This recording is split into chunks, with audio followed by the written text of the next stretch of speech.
Hi, everyone, and welcome to Season 3 of the Late Drop Podcast presented by Future Fins. I'd just like to take this time to say a massive thank you to Futures for their continued support. This wouldn't happen without them, so thank you, Futures.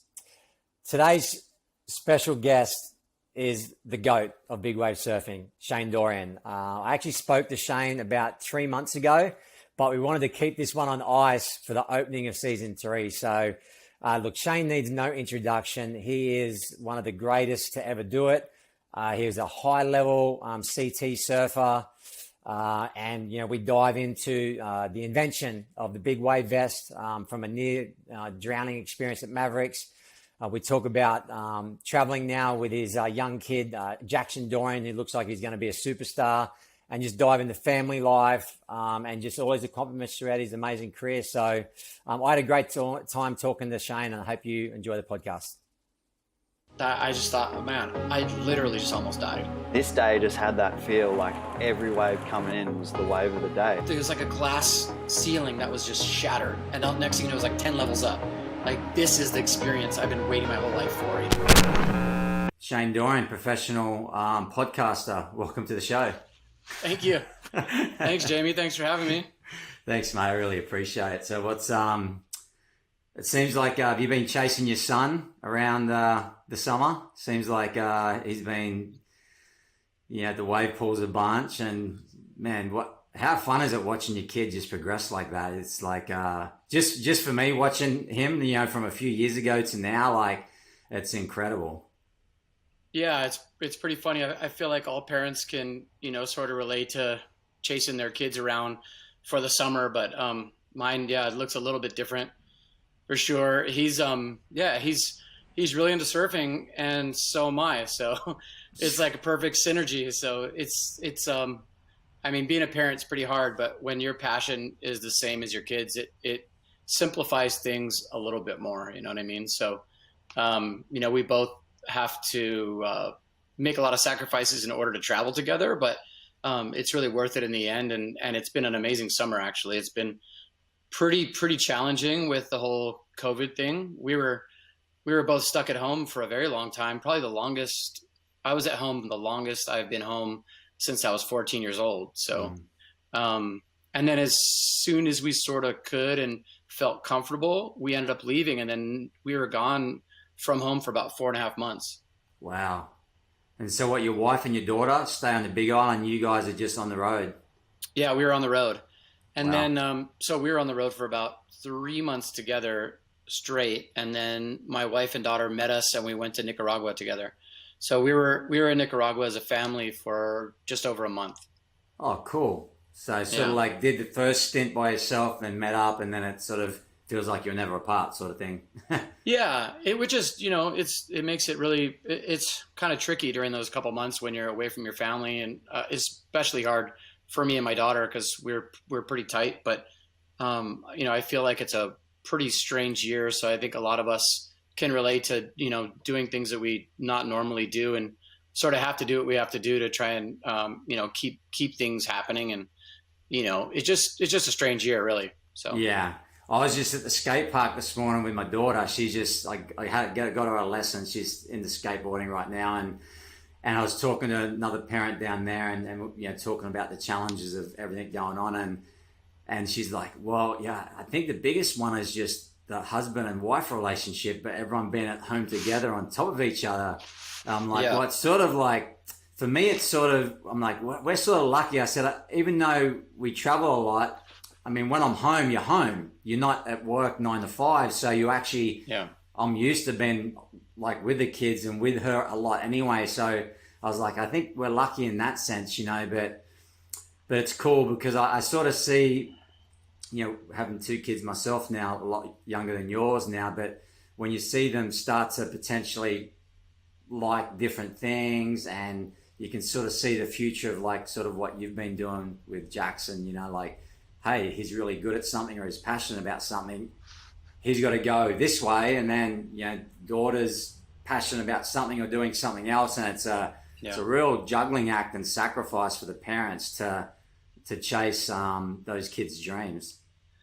Yeah, most definitely. And I think anyone who has 2 kids or 3 kids can totally relate to that. I mean, it's very unusual to have two kids or 3 kids that are all interested in the same exact thing, and especially to be passionate about it. So we all have kids that are so different from each other, and mine both love to surf, but my son is really into it and loves to surf, and he's super passionate, competitive about it, and nerdy about it. And then my daughter's like a social surfer. She likes to surf with me or surf with her buddies and just go out there and kind of chat and hang out, which is cool. It's just like totally different. Yeah. But cool. I'm just super grateful that both of my kids love to surf. That's really, for me as a parent, that's what it's all about, to be able to share those times with them and share surfing with them, because I feel like surfing has given me so much in my life. I mean, even if you erase like my job and the opportunities that come with that, just the sanity and the like, my mental health and stuff from surfing surfing for me, my whole life has always been there, no matter how bad things got or how stressed out I was. And so to see that with my kids, like when my son is stressed out or whatever, and everything's fine once you go surfing, you know what I mean? And I can relate to that, which is really, really cool. Yeah, I mean, even before the podcast this morning, I had like 45 minutes and I grabbed my longboard and ran out to the point and sunset here and just got 5 waves and came in. I'm like, okay, I feel clear-headed. I'm better, just, and it's not even, again, it's not even the surfing, maybe. It's just the ocean, the salt water. It's just that cleansing feeling. But I mean, going back to you as a kid, like, do you see similarities like now with Jackson to how you were brought up with surfing? Was it different? Like your parents, were they sort of similar bringing you up surfing compared to what you are with your kids? No, it's definitely a lot different. I mean, I'm a totally different kind of dad than my father was. It's pretty funny. I was trying to think about it the other day. My dad never came to a surf competition my whole life. And my dad only came to the beach to whistle at me to come in. He'd never sit there and watch me surf. And I'm totally different. I'm down there like videoing my kid and his friends and surfing with my kids all the time. And my life has been surfing for a long time. So I just have a different lifestyle than my father did. But yeah, my I guess I'm just doing it a lot differently. And but yeah, he's my for sure, as far as Jackson goes, he's in a totally different type of situation because of my job, because of I don't have a normal 9 to 5. I'm able to take him surfing a ton and pour a lot of energy and effort into both of my kids, but especially my son, because we have the same thing kind of happening with the surfing thing. So yeah, he's very lucky grommet. He's he gets to travel, which is crazy. I'm super grateful to be able to take him on surfing trips here and there. And we've done an awful lot of them. And those times for me are super special. He just turned 14 and the time flies, like with your kids. And so I know that like, I'm going to blink. He's going to be 17, 18 years old and be out on his own. Cause I mean, I was already out on my own when I was 15. I moved out of my house when I was 15. And so I just am trying to soak it all up and really enjoy these next few years because it's going fast. Yeah. Do you think, your dad not, I'm not saying taking an interest, but sort of just like, did that mold you like as a kid growing up, as in like driving you to do that yourself, or, like Jackson has your support obviously. And then if your dad was sort of just there to, he's obviously working a lot and he's just like, hey, Shane, get to the beach, like, was that something that drove you to, because it's such a different style of growing up, and you are, I mean, you're a competitive guy. Obviously you're a competitive guy and you had to be driven to get to where you are. But I'm wondering if having, because my dad was there all the time like you, but nearly overbearing. It was nearly like over, like I was sort of like, oh, like I wish you would just not watch me, like I felt that pressure from someone always being there, so it's easy for kids to sort of like go in different directions from the way that their parents interact with them, especially with sports. You know, like you got the soccer and the football parents that are there screaming and yelling at their kids, you know, and you probably see it in surfing as well. Oh yeah. So yeah.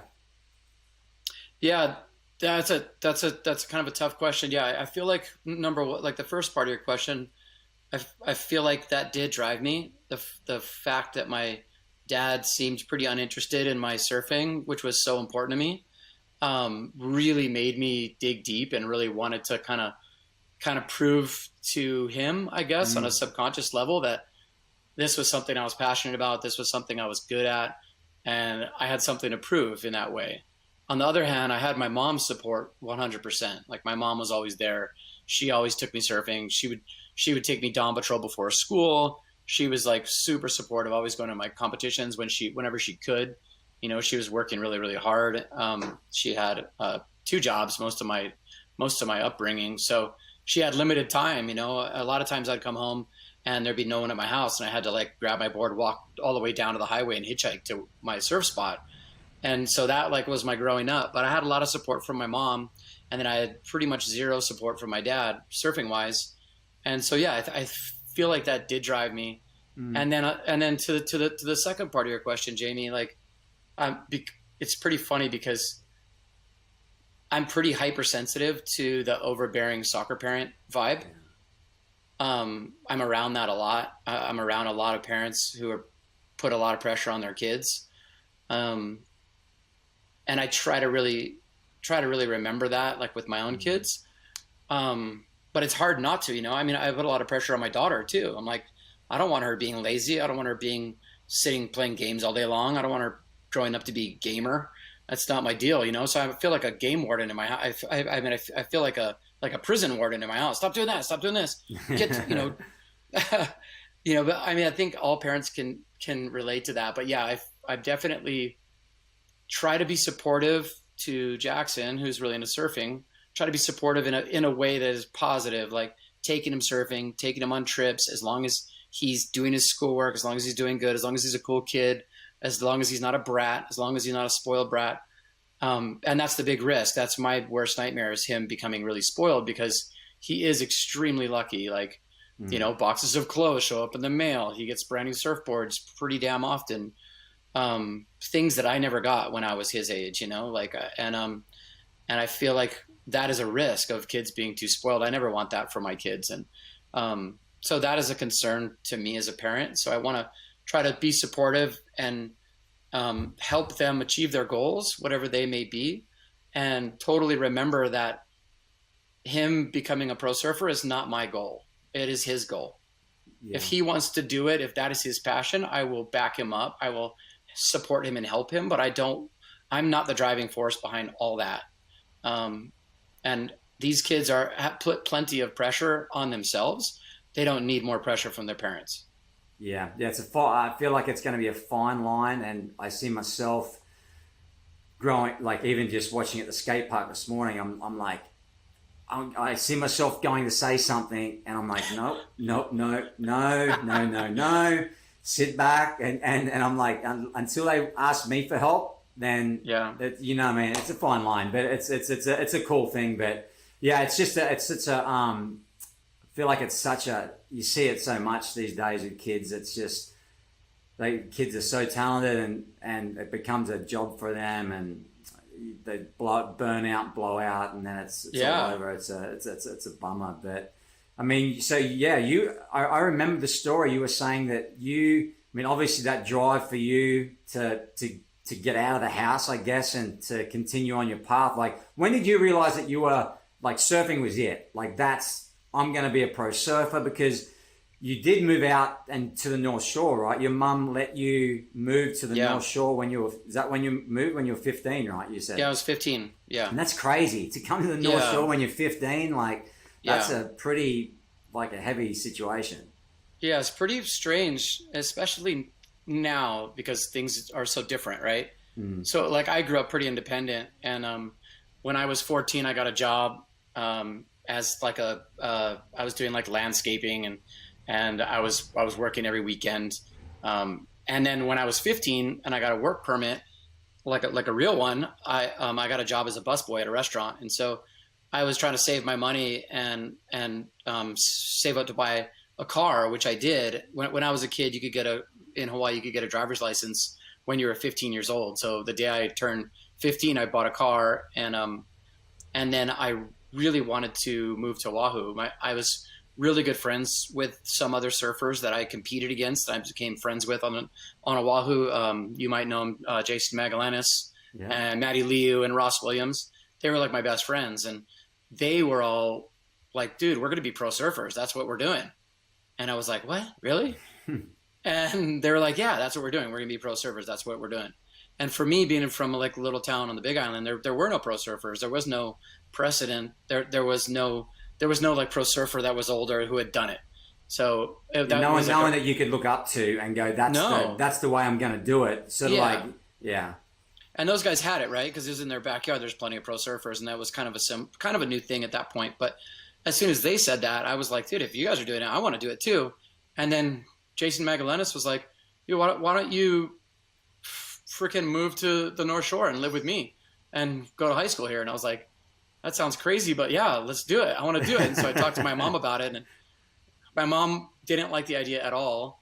And I had to negotiate with her for a long time. We had some heavy talks, and basically as long as I was able to not skip school at all and get really, really good grades, I was able to move there. But I had a very short leash. And so I shipped my car over there, and I had my money saved, and I basically lived on Jason Magallanes' floor in his bedroom, and went to Wailua High School every day and went surfing every single day after school with Maddie and Ross and Jason. We were like little grommets on the North Shore. And that was the best time of my life, really. If I look back on it, that was like the best time of my childhood. Like, I grew up kind of, my parents split up, and my dad was an alcoholic, and there was like a lot of like turmoil happening when I was like 13, 14 years old. So when I was 15 and living on the North Shore amongst my peers, my best friends, and they were all on like this rad path to becoming something that they had set goals for, it really kind of set that fire for me of like setting a goal and pursuing that goal. And it was a really neat, independent time in my life for the first time, where I was like, hey man, like the decisions that I'm making are really going to affect what's going to happen in my future. So that was really cool. Yeah. And that's, I mean, as a young kid, and I can tell, by the person you are and become, like at a young age, to move to the North Shore and to say, okay, you can't skip school, you got to do everything right.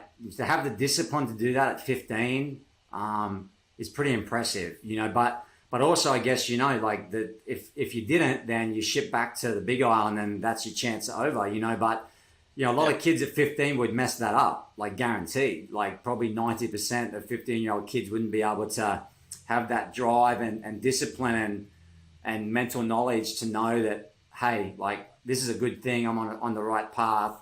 I've got these goals I really want to achieve, and I'm going to go to school. I'm just going to surf after school, before school. So that's a pretty impressive thing you did. Yeah, it's crazy looking back at it. I was actually a pretty disciplined kid. My mom has crazy discipline, and I think I learned that from her. And she put it simply when she agreed that I was able to go over there, and she was like, hey, this is like the opportunity of a lifetime. Don't screw it up for real, or else you're coming back and you're not going back over there. And so it was like a one chance type of situation for me. Yeah. And so I knew it was a massive opportunity, and so I wanted to make the most of it. Yeah, and you got friends like Jason and Ross and Maddie and all the other crew that you probably started to hang out with. All have it's a bit easier when they all have the same goal, and you guys are pushing each other and trying to get better, and probably start doing contests against each other. And what was that like? I mean, what was it like? When did sponsors start come around, like the Menahuni contest, all that stuff? Like once you moved to the North Shore, that was obviously the start of like all that momentum heading towards becoming a pro. Yeah, it is funny because being like a hot kid back then versus being a hot kid now is two totally different things, right? Like I was getting a box of clothes in the mail every now and then. That's it. I didn't have any like financial support. No one was paying for entries or paying for travel, nothing like that. So it was basically, I was like using my savings, and my mom was helping me a little bit to live on the North Shore. But I was literally like paying like $150 a month to Jason Magdalena's parents to like live on the floor and eat food at their house at night.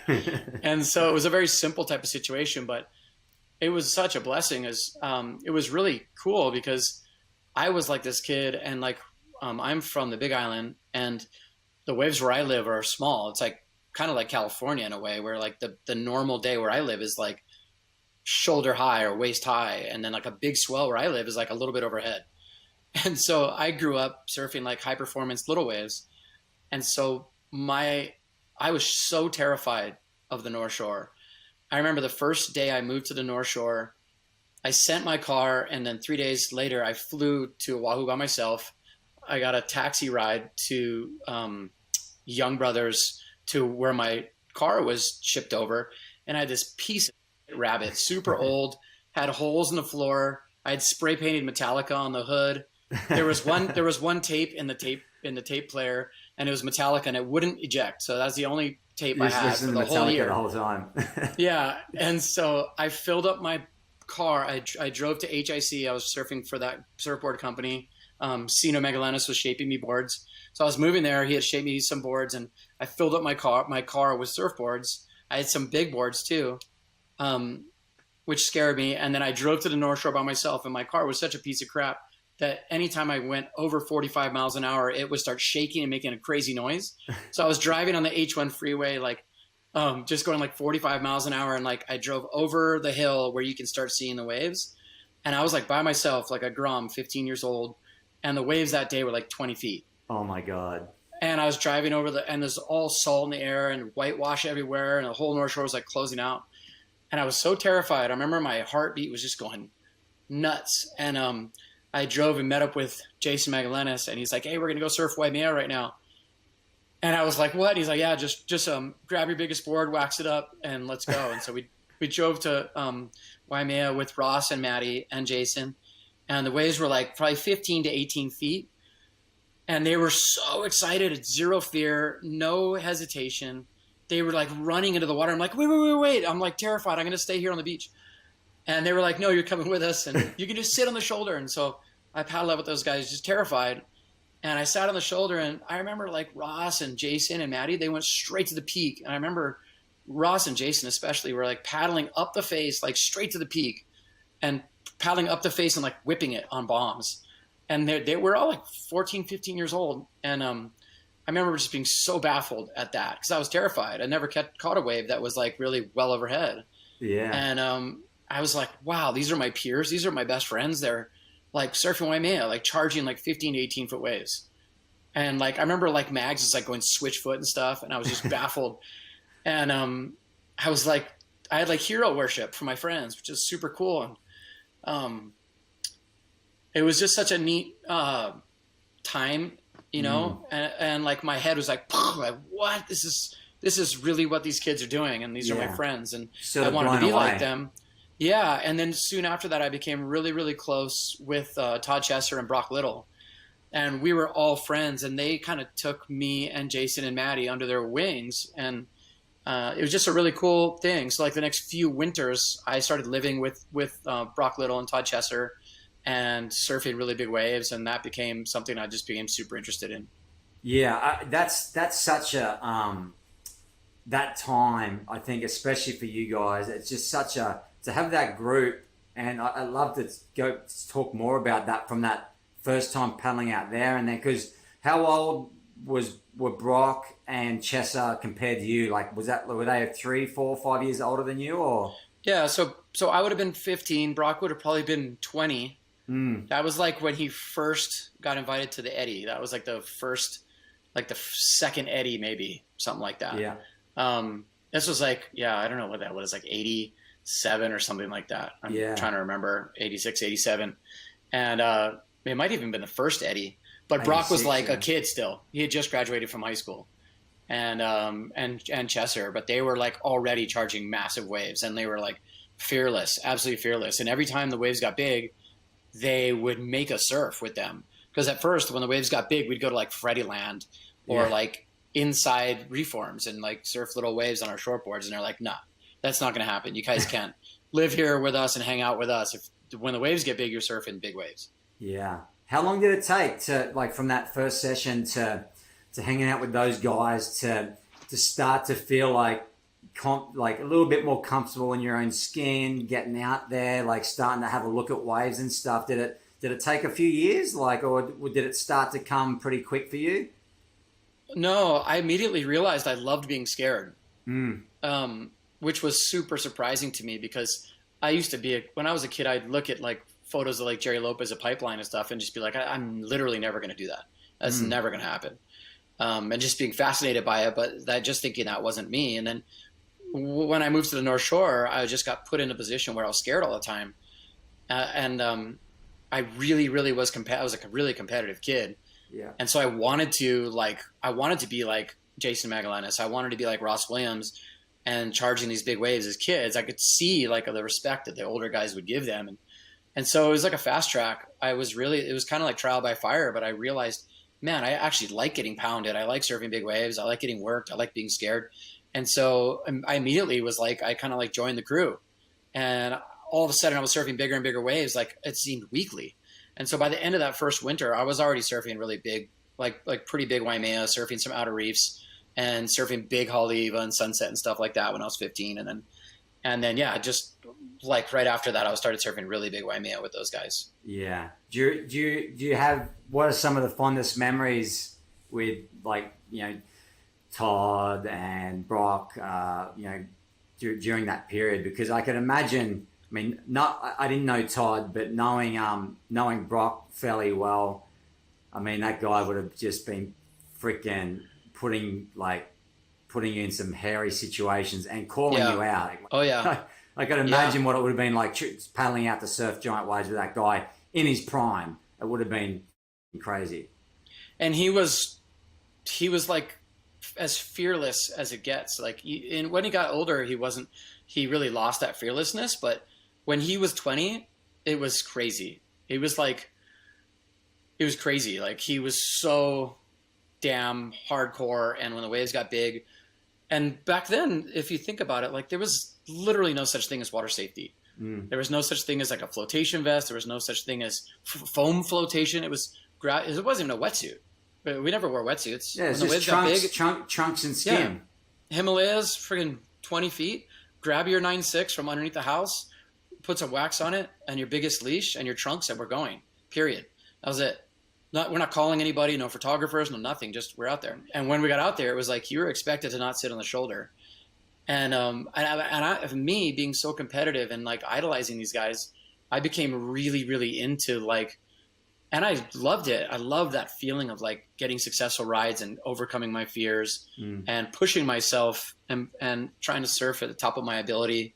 And I started really loving it, actually, to be honest. And I remember there was one session, there was a couple sessions at Waimea that were really, really big. I surfed with those guys that were really special. One in particular that was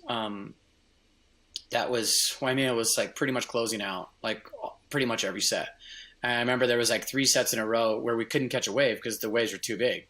We're just paddling over straight top to bottom closeouts. And it was pretty much just me and Chesser and a couple other people out there. And then there was another session where Jason Magallanes and Ross and Maddie and Chesser and Brock all jumped off the beach at Himalayas, paddled out, and the waves were like 25 feet solid. And we were terrified. And the paddle out at Himalayas, as you know, sometimes on a big board, it's hard to get out, right? And we were little kids.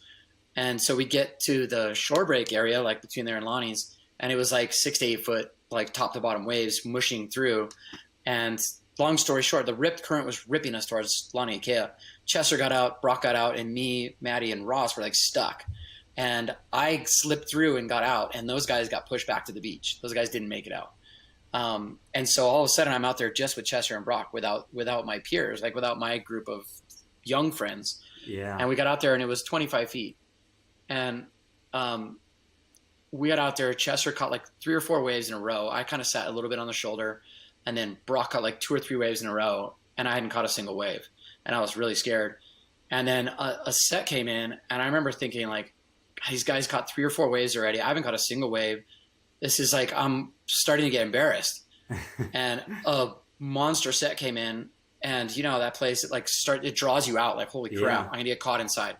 And so we go over the first wave, and the next wave is like a solid, like a 25 footer, legit backless one. And I was too deep. Brock was like 20 feet out from me on the shoulder, towards the shoulder, but like only like 20 feet away. He starts turning around. I'm paddling up the face. And I was so pissed and ramped up in the moment that I just turned around and put my head down and just went for it. But the wave was like chopes. Like I tried to get to my feet and knife it, and I was in the lip like this. Oh my God. On like a 25 footer. And I remember just getting hucked and trying to get a big breath on the way down. And I went like that in the lip. And then the lip was following me down. And long story short, it hit me and knocked every single bit of air I had went as the lip hit me, and then got sucked, put me down underwater. And I went down super far, and I was struggling, and I had no air at all. It was gone. No freaking pool wetsuit, no nothing. And I remember the next wave, I remember swimming up and the next wave breaking over me really loudly. And then that was all I remember.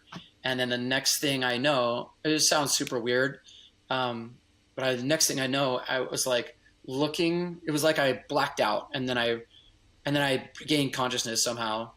Sounds super weird, but I was like 6 feet from the surface. And I remember feeling like my legs weren't working, and I was swimming like 6 feet to the surface, coming up, and it was super strange. I didn't feel out of breath at that time. I swam to the surface, and I got to the surface, and I remember looking, and I saw Chester and Brock. The waves were dead flat. It was all white foam, and they were looking at me from like 100 yards out. And I just started throwing up like all this foam, and I like looked down, and there was all this like orange, like bile. I don't know what it was, but coming out of my mouth. And I'd swallowed tons of water, and I was just like crying. And it was such a extreme moment that I just thought, man, I literally just almost died. Yeah. And I was just like laying on my board like this, and the next set came, and basically it washed me all the way to the beach. Wow. And Ross and Mags and Maddie were all there, and I was like crying hysterically. It was such a heavy situation. Then Brock and Chester came in, and I remember Brock had a big, talk with me that night, a little bit later, and just said, hey, like, today you realized that you can die doing this. Like, we all get excited. We all get super, we all push each other out there, but this is the real deal. You can die. And Brock had that moment a couple of years before that, when he realized that, this is like a life and death type of situation. And so he goes, you know what, it's super heavy and stuff, but if you love to do this, the next time the waves get big, we're going straight back out there, period. And so like 4 days later, the waves are 20 feet again. And the waves were good out there again. And we paddled out and had a really amazing session. Yeah. And I kind of got back on the horse, and anyway, that was just like a standout story for me. It was like a terrible story in a way where I nearly died for real. And then an amazing story in that, it was just, I had this crazy connection with Brock and Todd Chester after that. They became like big brothers to me, and I became one of them that day. Like I felt like I came up a level to like, I wasn't a little kid anymore. Like, I got like jumped in the gang that day kind of thing.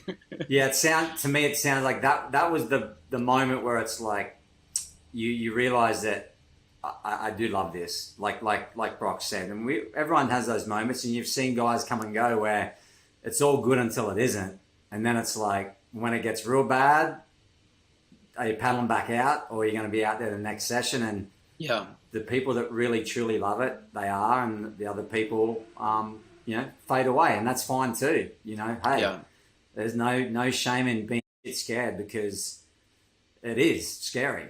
It's very scary. It's super scary. Just listening to that story, I got the chills, because I can sense what happened. It's like you sort of black out, and it's like you had a little nap, nap, and you're not, and then you wake up, and it's like, oh wow, like I wasn't struggling to breathe, but probably swallowed some water while you were napping underwater.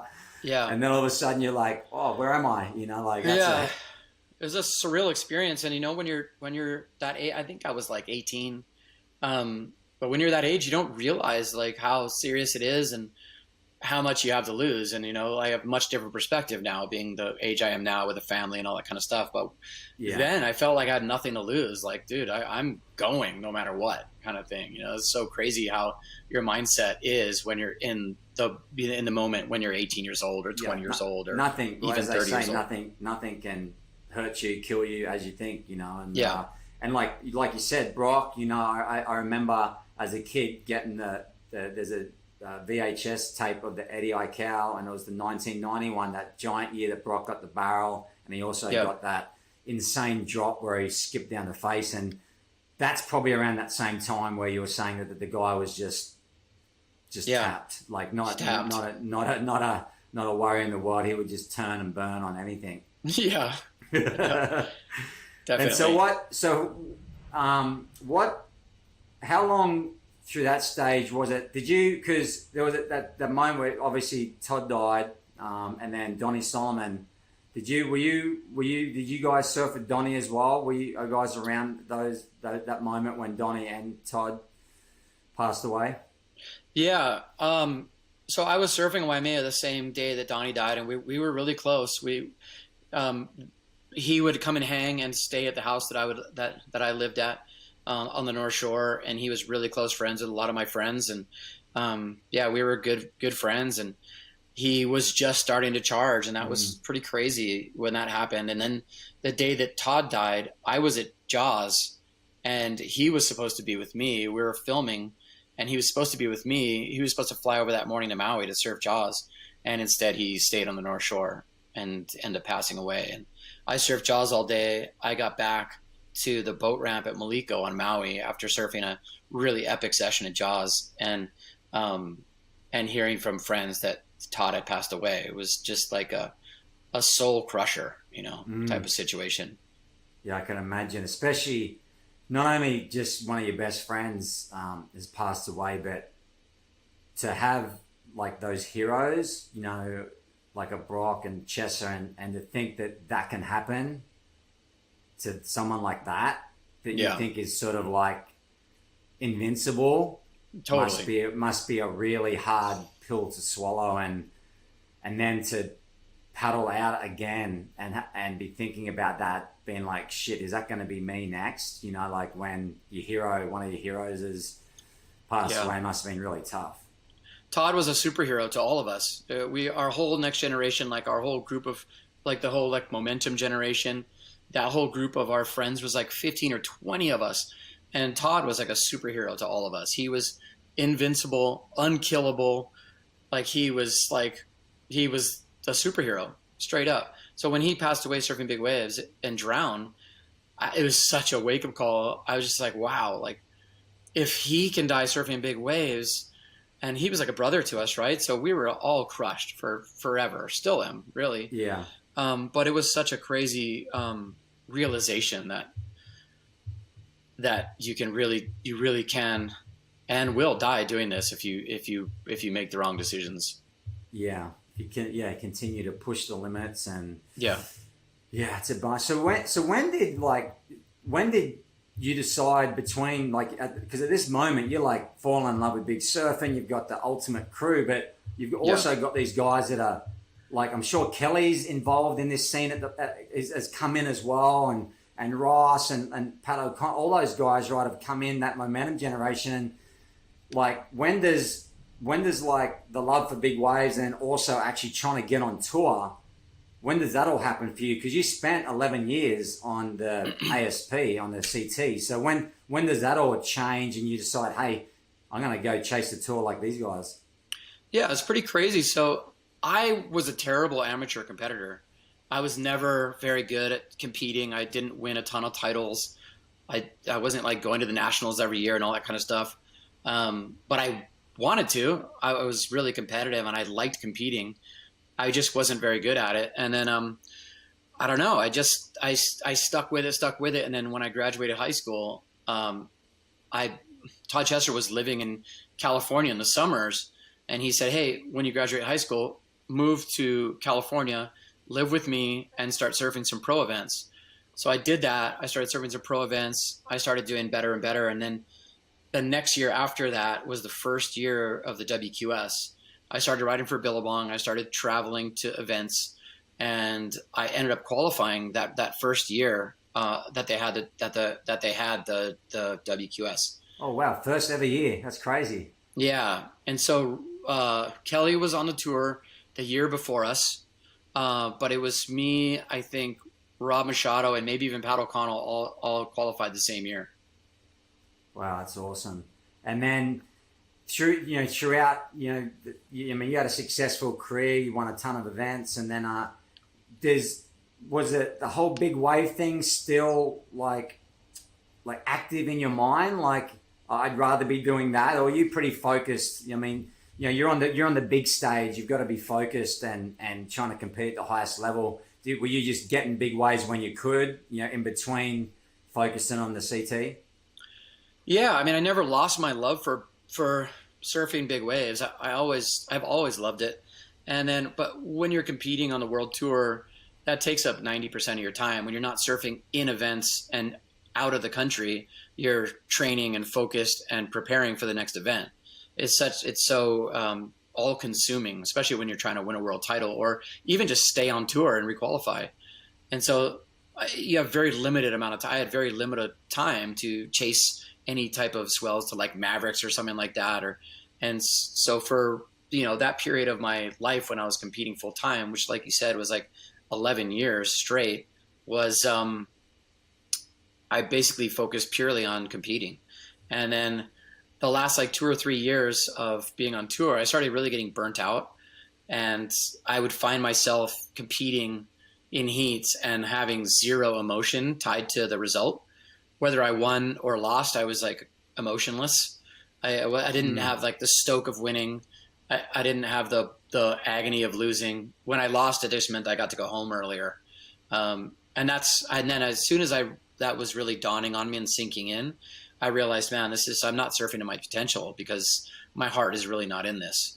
And I really longed for surfing big waves again. And I felt like, like at the time, like say like Mick Fanning, here's how good Mick Fanning can possibly surf. Like here's 100% of his potential.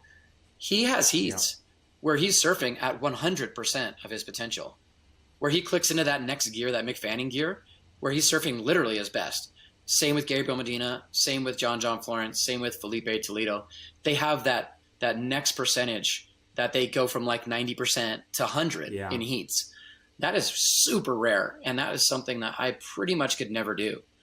I could never get to there in heats. Like, I don't know if it was what it was mentally, but I could never surf 100% of my potential in heats. And I felt like I really wanted that. I wanted to surf at 100% of my potential. And so I went and talked to Billabong and my other sponsors and said, hey, I know I'm still doing the tour, and I know I'm still doing pretty good, and I can requalify for the next 5 years or whatever, but I feel like I'm just spinning my wheels and I'm not really doing what I really want to do. And there wasn't really a precedent at that time. I couldn't like point to someone and say, hey, look, this is what so-and-so is doing. I want to do that. That looks cool. That's what I want to do. It was really, I kind of had to write it all down and paint a picture for them and be like, hey, Billabong, like, I'm not like stopping the tour because I'm lazy or want to hang at home. Like, here's the things I want to do. Here's my checklist of passion projects and goals and things I really want to achieve for the next like 8 or 10 years. And so they were super supportive, and I was able to stop doing the tour and make that choice. And it ended up being an amazing choice for me. Like, I feel like I had 2 completely different long periods and different lifetimes as a pro surfer with totally different things that I was doing, which is pretty cool. And it seems like after what you just said then, that was the chance for you to be able to get to that 100%, with big waves, right? So not only, physically, but mentally, there's nothing like testing yourself in giant waves. It's if you're not giving 100%, you'll soon find out. So yeah, I mean, I immediately went from like kind of going through the motions with what I was doing to fully committed and excited. Like I started like ramping up my training, started training like an animal, started like switch. Yeah, I flipped the switch, and all of a sudden I had this goal. I was like, holy crap! Like, I think I can really like bust down some personal barriers for myself. And I felt like physically and mentally in like a real prime time of my life. And I had things I really wanted to do before, like whether it was like having kids or getting too old or whatever it was. And that was exciting to me, setting those goals and getting super physically and mentally fit. And it was cool for sure. Yeah. What was that? I mean, because at that stage too, what year was that? So when did you finish the tour? What? That was like 2005. Yeah, and then so we're sort of in the 2005 towing is prime time, right? Yes. Obviously everyone's still paddling certain ways, but it's not obviously like it is now. But because I remember the story too. Like you called up Ian, right, and said, "Hey, you want to be my partner?" And I mean, I know Chopu was a big focus, towing in and stuff. But I'm interested to hear about those, like when you had those checklist of goals.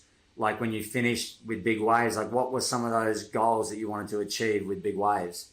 I mean, I really just wanted to push myself like really hard. And toe surfing was huge then. And, like paddle surfing was on the back burner. Like waves were the way people thought about big waves then was whichever wave was biggest and gnarliest. Didn't matter if you towed into them or paddled into them. It was like people were comparing toe surfing to paddle surfing. Yeah, they were both basically the same. And so these guys were really gnarly at paddle surfing, and they just kind of no one was really focusing on those guys for a while. But and then so it was really fun. Like I called up Ian Walsh and said, "Hey, I really want to start surfing a ton in big waves, and let's do this. Like let's be tow partners at Jaws. Let's be tow partners at Chopes." And then soon after that, and so we started doing that. We started surfing really big waves all the time, toe surfing and stuff. And then around 2009, we started talking about paddling Jaws, and it had been paddled before that for sure for years, but it was there was like a size limit of when guys were paddling it. And it was like on days when they were like really substandard days, because you literally couldn't paddle Jaws. You couldn't paddle it. No matter how bad you wanted to paddle it, you couldn't paddle it because there's like a jet ski, freaking like a jet ski parade. You remember those days? Like there'd be 50 jet skis out there toe surfing. Yeah. Like you could be like, imagine jumping off the ski with a gun and paddling out there. People would just be like, beat it. You know what I mean? Yeah, like, they wouldn't have given you a single wave. They'd have sprayed you in the face on the way down into the barrel. Even if you paddled straight to the peak of Jaws, they would have never given you a wave. In fact, they would have made sure you didn't get a wave. Yeah. And so it took a little while, but there was like a paradigm shift of like, okay, guys were starting to paddle some really big waves now. We started paddling, obviously really big Waimea. Everybody started paddling really big Mavericks. People started paddling really big outer reefs, and in other places in Australia and stuff like that, and Europe. And then it was like, dude, it was obvious. It was just an obvious time to try and paddle Jaws when it was big. And I remember I went on a bow hunting trip with friends and a camping trip in the mountains. And right before the trip, I talked to Ian Walsh, and he's like, dude, because we had gotten boards made to paddle Jaws. I got a 10-6 quad made from John Carper, and I was so excited to paddle Jaws. And right before the trip, that my bow hunting camping trip, Ian called me and said, hey, have a look at the forecast. It looks like a really fun paddle day for Jaws. Let's do it for the first time. And I was like, that looks just like a blip, dude. That's like a tiny little swell. And so I was like, I'm going to go bow hunting. I want to go.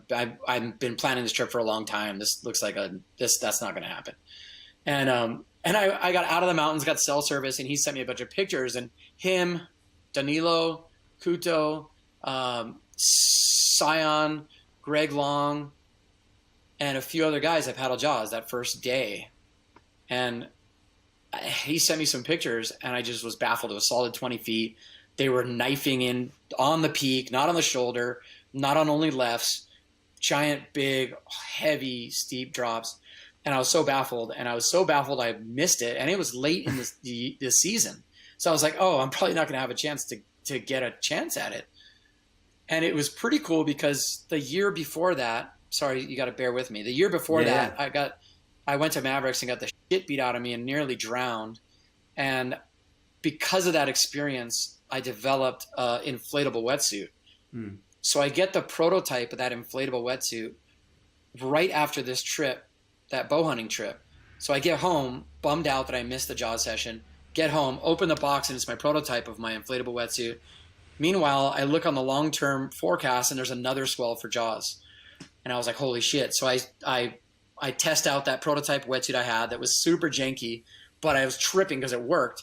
I remember testing it. I swam down to the bottom of the ocean where I was, inflated it, pulled me to the top. I was just baffled, like, holy crap, this is actually going to work. Oh, I remember seeing the video and you come up and the smile on your face said it all. You were just like, dude, what just happened? It's like, this is like the lights all went off in the head and it's like, oh, game on, you know? I remember emailing all you guys. I had you guys all on like a long email list. And I remember emailing all you guys just going, hey, like, this thing works. Like, this thing I just got, it works. I don't know what it means. I don't know if any of you guys have any kind of interest in this, but it freaking works. And we're going to make a ton of them. Like, I was so psyched. And anyway, so jump back to that. So I tried it out. There was the swell at Jaws. It was on the way. I called Ian. I'm coming over. And I got over there, and that next swell was insane. Like pretty much like a 10 out of a 10 swell at Jaws. It didn't even look that great on the map, but it ended up being like an incredible session. And I had my board that I ordered just worked perfectly. I'd never ridden anything bigger than a 9.6. I'd never ridden a quad. I'd never used an inflatable wetsuit because there was none. There was no such thing. And my suit worked incredible. The board worked incredible. The quad setup worked incredible. We had water safety. Jaws was insane. I got barreled on a freaking massive wave. And that wasn't that October day? That was before that. No, that was the year before that. Yeah. And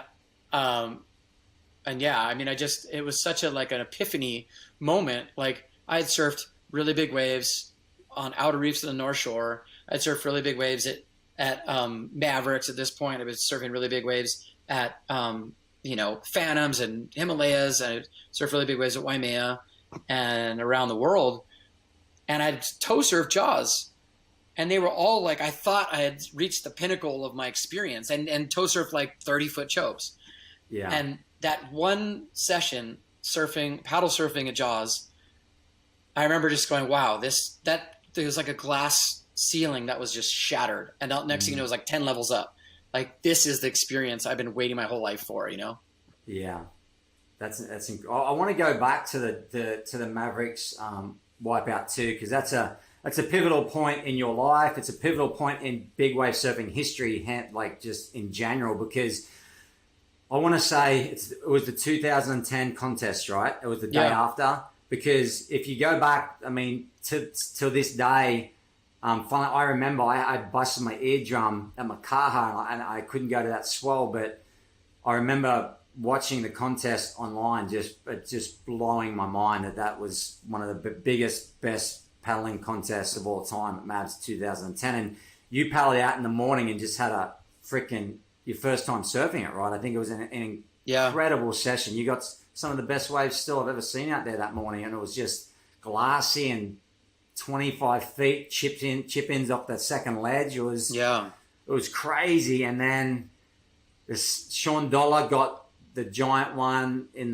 between the semi and the final, and then the next day was still big, but had an onshore, like a northwest on it, right? Like a sort of devil wind, and then you took off on a big wave, made it halfway down, skipped down the face, and then I'll let you take it from there, because that's what changed history. Yeah, that was crazy. I mean, like you said, that was my first time ever surfing Mavericks. I had been kind of wanting to go, but also excited to avoid it for like 10 years. Because number one, I don't like surfing in wetsuits and booties. Number two, I don't like great white sharks. Number three, I love Hawaii and home in the wintertime. And when the waves are big at Mavericks, it's usually big in Hawaii. And so that was the first time I actually had called Greg Long and said, hey, okay, I'm finally ready. The next time Mavericks looks good, call me and I'm going. I'm going to come with you guys. And so he called me and said, hey, I think they're going to run the event, but it looks epic. You got to come. Surf before the contest, surf after the contest. It's worth it, believe me. So I booked a ticket, went over, had a blast, watched the contest, blew my mind, loved the wave, had an amazing session, like you said. And then the next day, really big wave came in, whipped it, went, ate absolute crap, beat out of me, nearly drowned, underwater for 2 waves, at the bottom of the ocean, no flotation, no foam, just had my son.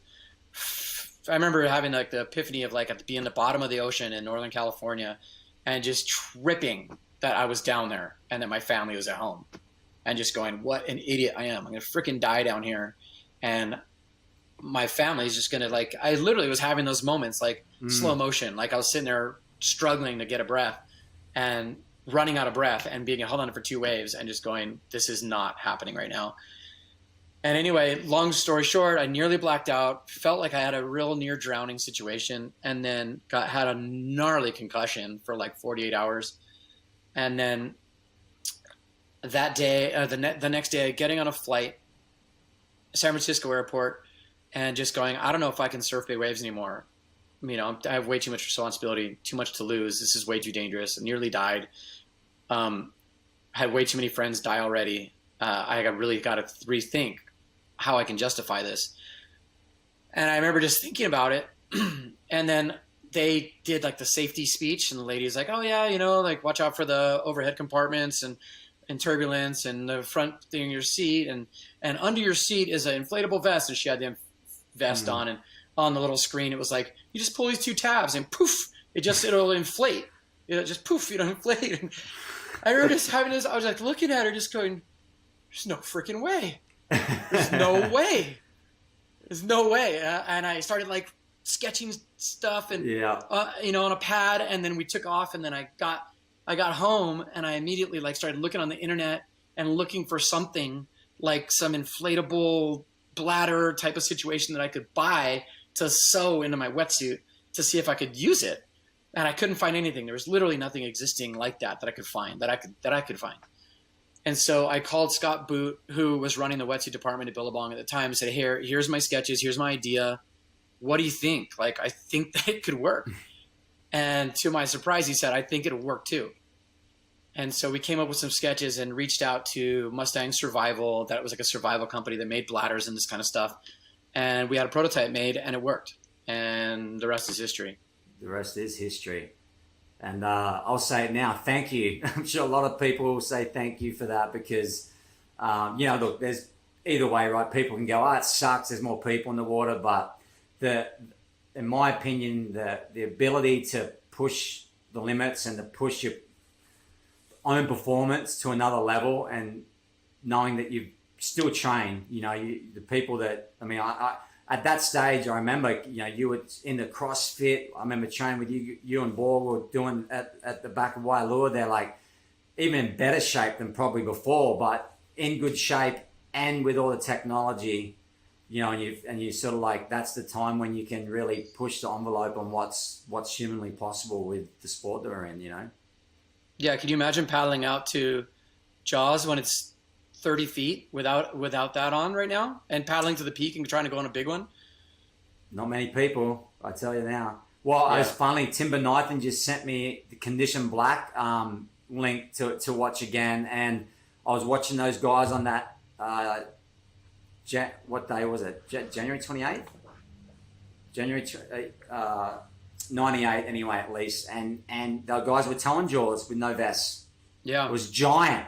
And this guy, there's a couple of guys there, this backside goes hopping down the face on this 60-foot face, Jaws with no, like just board shorts on. And I was just sitting there going, oh my God, like, I don't even think they realized how close they were to disaster. It's radical. Yeah. But it's just different. It's just, you know, we're in a different world. Technology rules the world. And you know, and again, what a cool thing for you to be able to bring to our sport, and it, you know, kept you in the sport, because you may have went home, and if that epiphany didn't go off, Shane Dorian may not have surfed big waves again.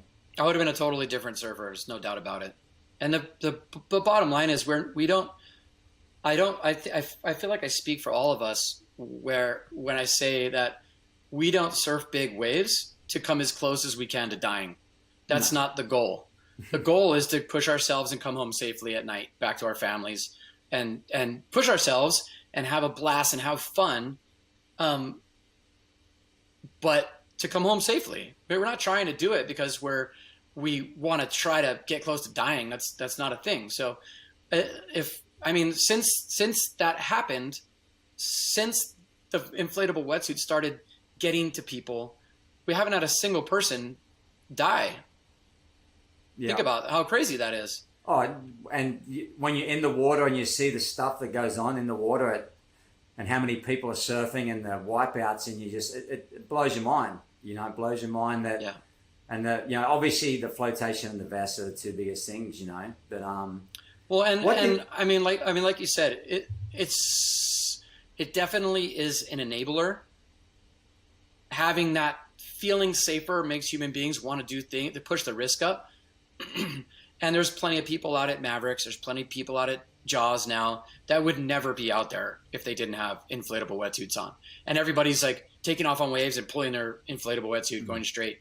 And that's terrible, but it's way worse to have people passing away. Totally. And so I'd rather have crowded lineups than having people die. It's just, I just think that we're way better off for it. Yeah, 100%. And then speaking of equipment, like you went super heavy with JCs right at the start when JC started making those boards, and then the paddle quad. Were those paddle quads sort of your design? Those initial ones that came out, the Futures, the G10 material quad fins that everyone's basically still using now. Like, was that something that you worked with Futures? I think that Greg Long had designed a set of Future fins for maybe Mavericks that like the year before, 2 years before. So they had an existing couple sets of quads that they sent me, but it was like prototype type stuff. And as soon as I started riding them, I gave them feedback. And I think that was before they actually made the Greg Long fins. But yeah, they as soon as it was funny because I that first day at Jaws I ever surfed out there paddling, my board worked as good as like 10 out of 10. Board was perfect. Like fast, reliable, perfect weight, maneuverability, just speed through down the line, like making big sections. And then I broke that board. Actually, I broke my leash and it went into the rocks and disintegrated into a million pieces. And then I had a backup 9/8 that was like a Waimea board that I tried to paddle back out there with. That was a thruster, and it felt like I had a huge anchor on my board, like dangerous. And the board was that board was magic at Mavericks. It was magic at Waimea, but it was absolutely the wrong board at Jaws. Yeah. So just sort of in your mind went quads are the go, because especially the waves that like you like to get at Jaws, that you're getting down it and you're coming from behind the peak, and you sort of like you need that speed. It's not you're not just sitting off and picking the ones in the corner where you can bottom turn and pull up into it. You're sort of like driving down the line, and it seems like it'd be hard to find a thruster, I feel, out at Jaws these days. It'd be pretty much 98% quads, I imagine. There's a couple of people riding thrusters and they're making a mistake. That's not my opinion. I feel like that's like a fact. Like you can see when you watch somebody surf a wave at Jaws, when you watch somebody on video surf a wave at Jaws, you can immediately tell if their board looks good or if it looks like it's sketchy and holding them back. And like I personally 100% feel like a single fin or a thruster is just a quad is better in every way at Jaws. Yeah. If you have the right shaper, the right setup. The quad at this point, I've never seen anything better. And when I see someone on a really, really good board, you watch someone like Kai Lenny, you watch someone like Ian Walsh or Albie Lair or Billy Kemper, you can tell that their boards look money. They just look like they work. They're really reliable. They're stable. They go really fast. And they're making incredible waves. You're not seeing guys paddle out there on a single fin, knifing into a 60-foot face and getting blown out of barrels. Yeah, no, you very rarely see the guys that you mentioned make a mistake. Yeah. or their board do something that's like where you go, whoa, what happened there? You know, it's either they're not making it because they're packing a 60-foot barrel, Yeah. and then they're too deep. You know, like it's not. You know, but it's cool to see Ian on his hog board try something a little different. Yeah. You know, but even that board looked sort of pretty good. You know, like it does look good. It was sort of bizarre to see that thing like off the bottom. I was like, whoa, Chris he's got some juice going there. I'm all for trying new things, new fin setups, new equipment, new materials. But riding a board from like a design from like the 1970s or 1980s, that's not innovating. That's not going forward.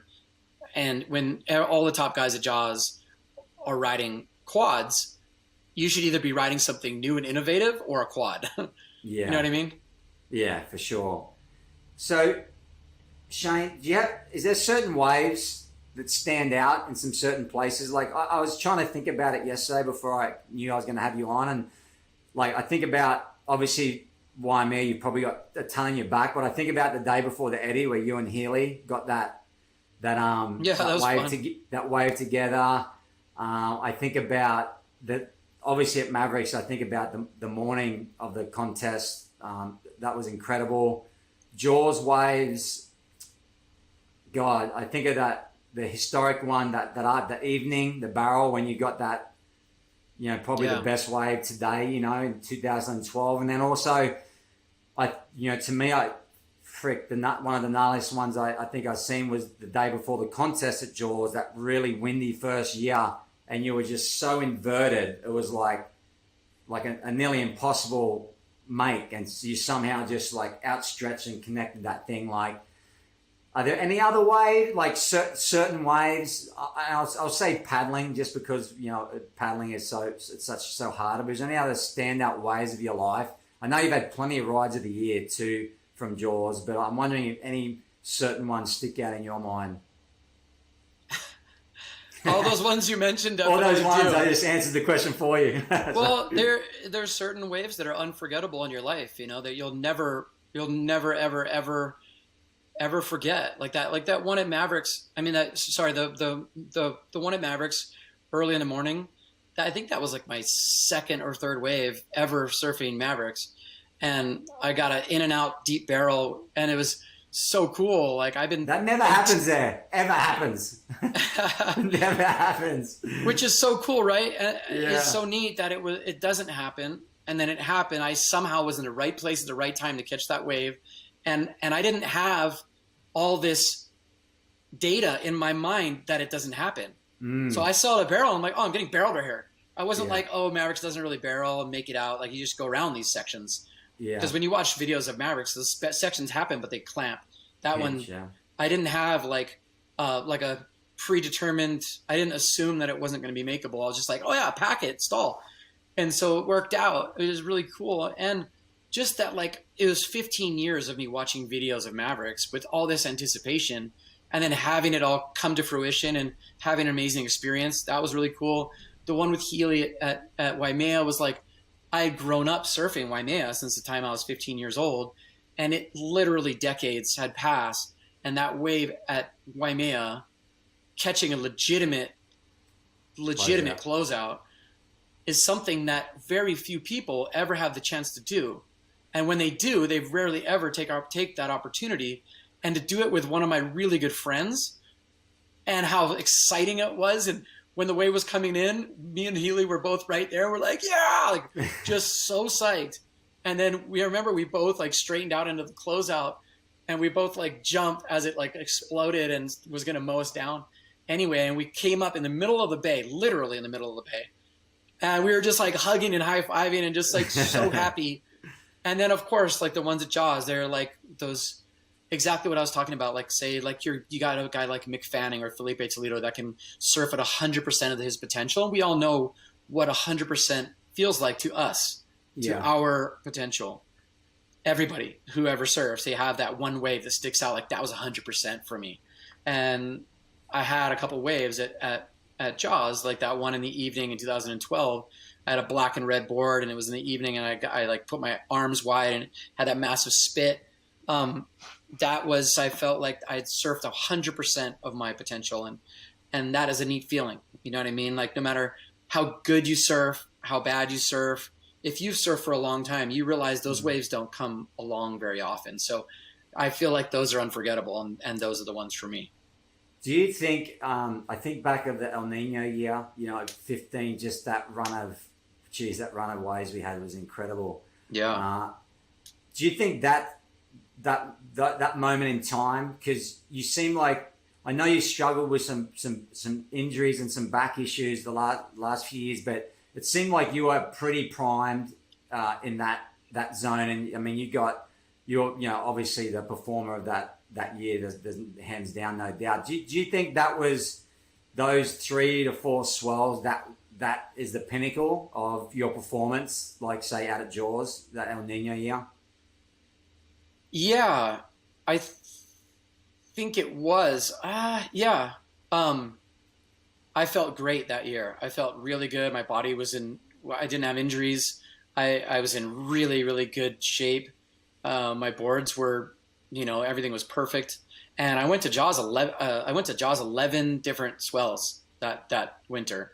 And yeah, I was going there, staying with Ian Walsh. We had just such a good program, and just got in the zone. Like our equipment is right, everything was right.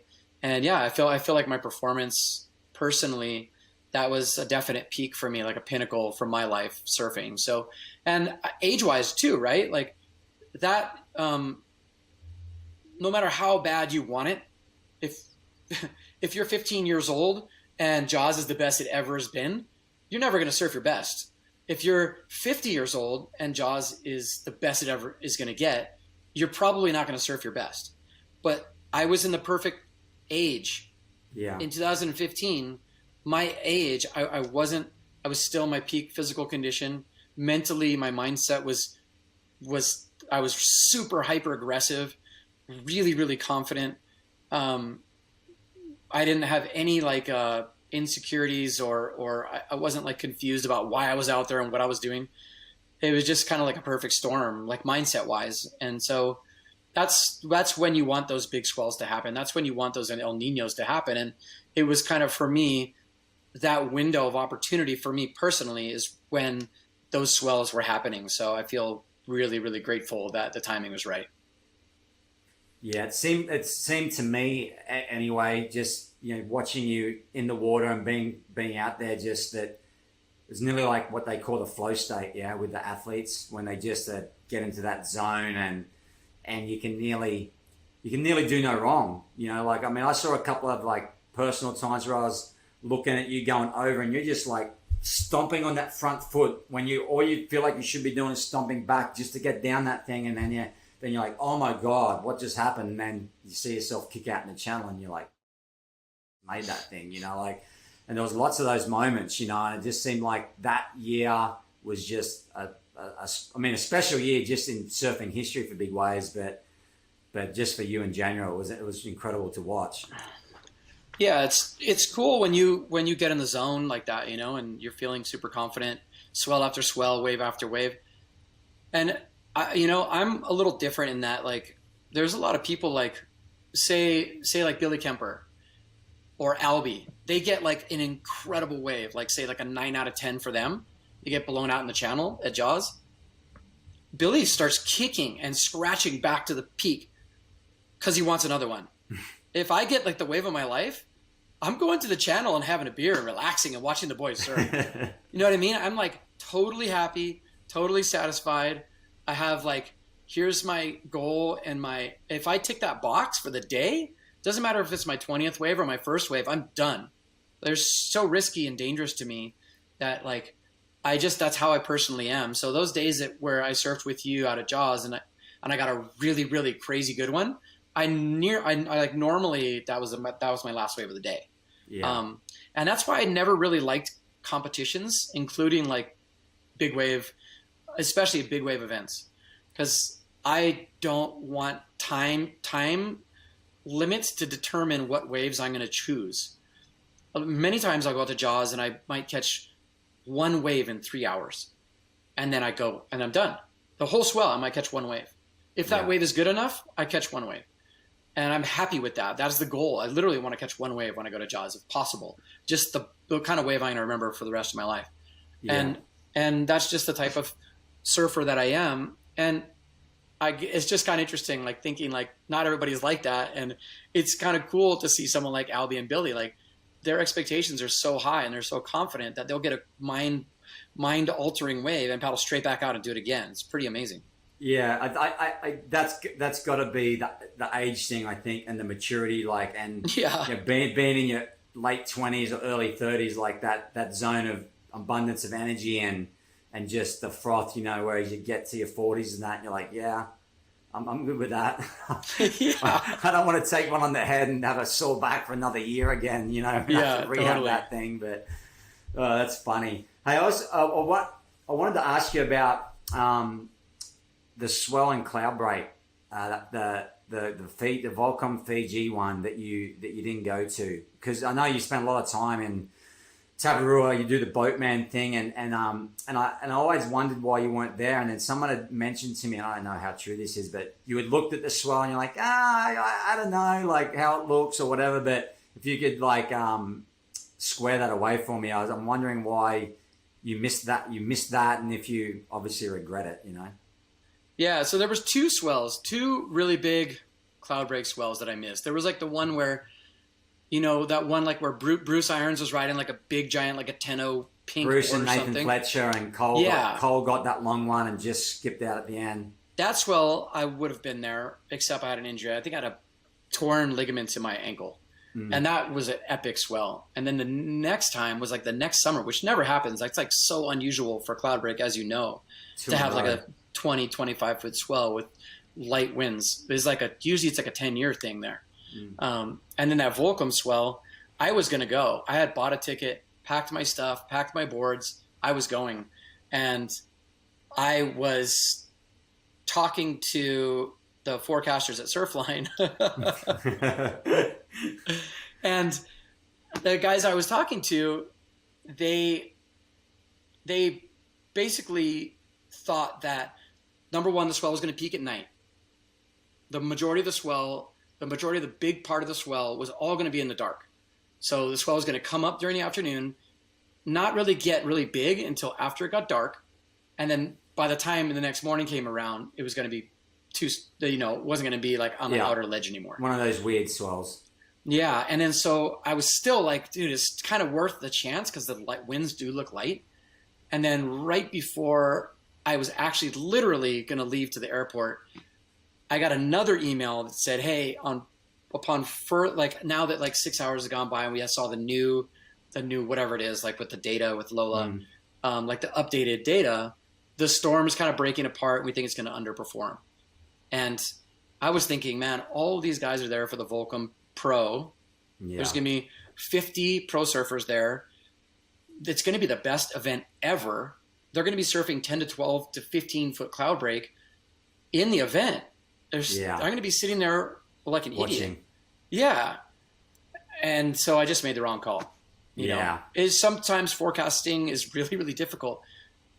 Cloud break in Fiji is notoriously difficult. The swell window is so narrow that it's really difficult to make the right call, to be honest. And so I relied on that information and I made that decision. And I honestly have no regrets because I feel like everything does truly happen for a reason. I wasn't supposed to be there. I got the information I got. I acted on that information and I wasn't supposed to be there. I don't know if something bad would have happened. I'm not like super mystical and trippy like that, but I just don't feel like I was supposed to be there because I made the choice not to go. Yeah, cool. That's you got. I'm just trying to teach my daughters at the moment is just if you get that feeling in your stomach, run with it. Don't disagree with it. If it's something feels off, it generally is.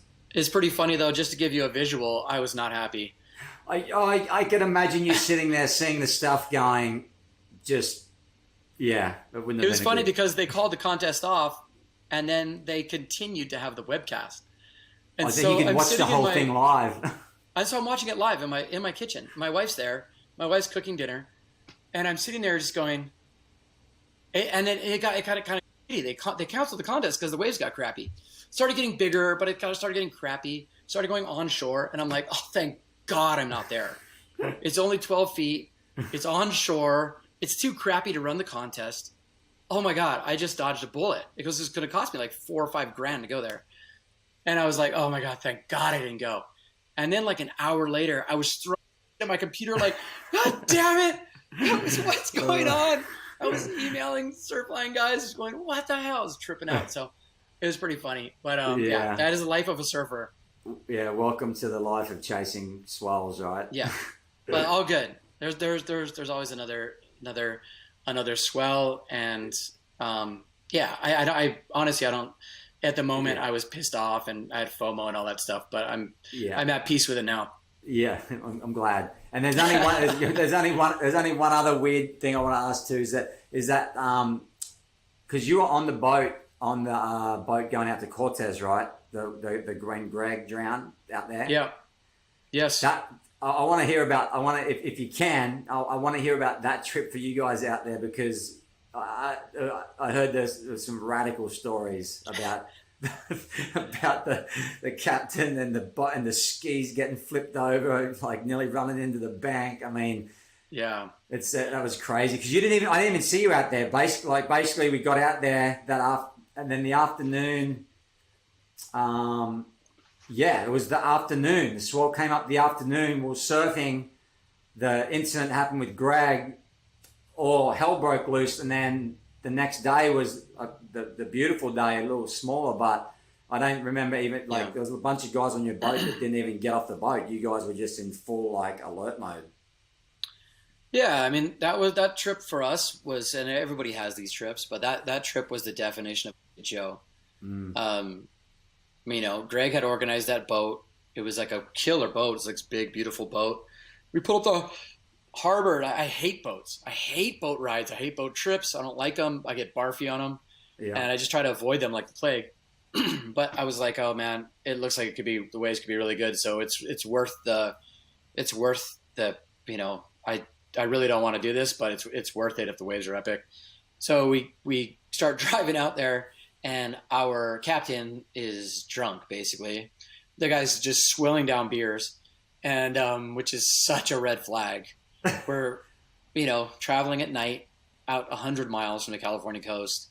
There's lots of little islands and reefs, and the waves are going to be 50 feet in the morning, probably.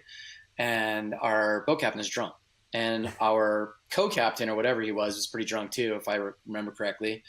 And so we get out there, and we have 4 jet skis. We had a sick boat. It was awesome. I couldn't believe the setup that Greg hooked up for us. On the back of the boat, we had 4 skis on 4 lines, all separate. And our captain knew that, and yet he thought it was a good idea to put the boat hardcore in reverse and backed up straight, sucking up all the lines to all the skis, and all the skis were like sinking underwater. And we ended up spending like 4 hours trying to get the ropes. They were all like sucked up in the motors of the boat. It was, and we were drifting in the currents. It was just like one of those Cortez Bank stories. And if that wasn't bad enough, then Greg got hurt and seriously nearly drowned. We were up, we got Greg back to the boat. We got him medical attention. We called a helicopter. The Coast Guard helicopter came at like 10 o'clock at night. They dropped the swell was huge. It was like 30 feet. Our boat was rocking like this. The helicopter would drop down. The Coast Guard guy, he came down and had a talk with us, and then put Greg on like the stretcher basket thing. And Greg was in a bad way still at that time. Like his vital signs and all that stuff were not good. And they whisked him away in the dark, and it was just pretty heavy. We didn't know how Greg was going to fare. And it was just one of those situations where just get me to shore. I'm out of here. Yeah, I don't know if I'll ever come back to this place. And Cortez Bank is a beautiful place in the world. But I'm not in a big rush to go back there anytime soon. Yeah, I can imagine. Yeah, we're on the boat with Rusty, and it was just a crazy situation. Yeah. So one last question. what's the state? I mean, where's your mind with big wave surfing at the moment? Like, how's your body? We're coming into winter. If we see a nice, big, perfect jaw swell, are we going to see Shane Dorian in the lineup, or is he sailing off into the sunset, or what's the future? I don't know. I honestly don't know. To be completely honest, I mean, obviously, if it's not obvious already, it's not like my number one focus anymore. Yeah. And as much as I still love big waves, and as much as it's still in my heart, and I love the wave at Jaws. If you called me and said, "Hey, we made an agreement with the 200 people who love to surf Jaws, and on this next swell that looks 20 feet and glassy, and there's only going to be 5 of us out, and it's all the boys, or 10 of us out, and we're just going to be taking turns," I would be there in a heartbeat. But the dogfight of Jaws with 60 guys out there and everyone frothing, and it's just so intense. I don't have that intensity. I don't have the yelling and screaming and positioning and posturing, and the dogfight of free surfs out at Jaws these days is pretty intimidating for me. I still want to catch those waves. But I don't have that right mindset for the crowds.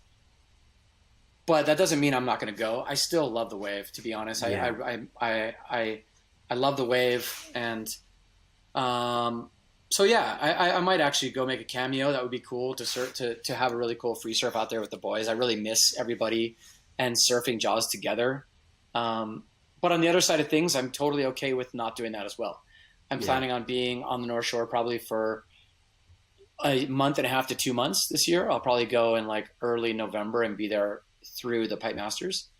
And so you'll see me. I'll be out of Sunset. I'll be out of Pipe and Backdoor and all that kind of stuff. Yeah. So I still love surfing heavy waves. Maybe some out of reef sessions. Yeah, I would love that. And I have plenty of boards for those kind of waves and all that stuff. So everything's at the ready. My back's actually feeling pretty good.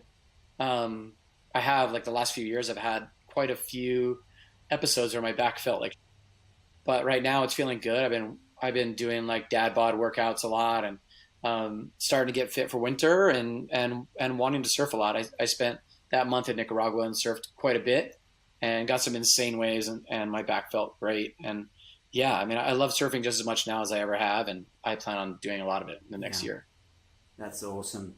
And where's the state of big wave surfing? Obviously, we have some insanely talented kids doing it. What's your take on it? Where's the level going to be taken to? What are we going to see in the next 5 years? You think that we maybe haven't seen, or it's just going to get better? Yeah, I think it's kind of like a gradual progression at this point.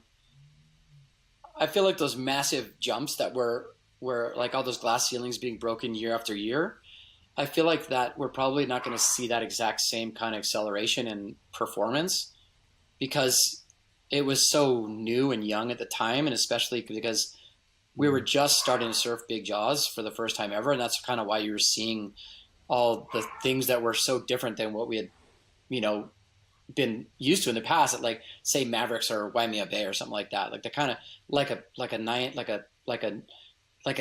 ride at Jaws is completely different than an A+ ride at Mavericks. Do you know what I mean?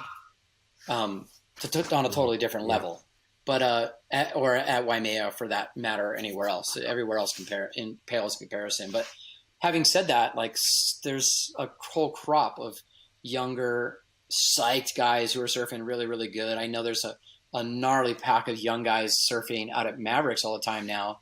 I've been watching, and they're just charging and surfing incredibly well. Their performance level is super high. But we've had a couple slow years of big waves too. Like, there's been some swells, but they haven't been like world class, like, greatest ever swells. So, I mean, the next time Jaws is 30 feet and clean, you're going to see some crazy stuff go down. I have no doubt in my mind.